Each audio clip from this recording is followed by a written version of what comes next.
আসসালামু আলাইকুম। আল্লাহ পবিত্র কোরআনে বলেন, তুমি কি দেখেছ তাকে যে কর্মফল স্বীকার করে?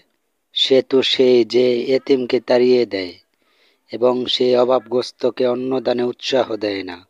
সুতরাং দুর্ভোগ সেই সমস্ত নামাজীদের যারা তাদের নামাজ সম্বন্ধে উদাসীন, যারা তা পড়ে লোক দেখানোর জন্য আর নিত্য প্রয়োজনীয় ছোটখাটো জিনিসপত্র ধার দেয় না। আল্লাহ পবিত্র কোরআনে বলেন, তোমরা যেমন কর্ম করবে তোমরা তেমন ফল পাবে। আমরা কখনো এতিমের সাথে দুর্ব্যবহার করব না, এতিমদের সম্মান করব।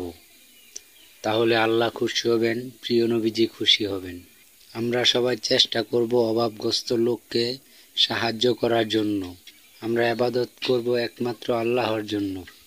যারা লোক দেখানোর জন্য ইবাদত করে, নিশ্চয়ই তাদের জন্য জাহান্নামের ভয়াবহ আগুন রয়েছে।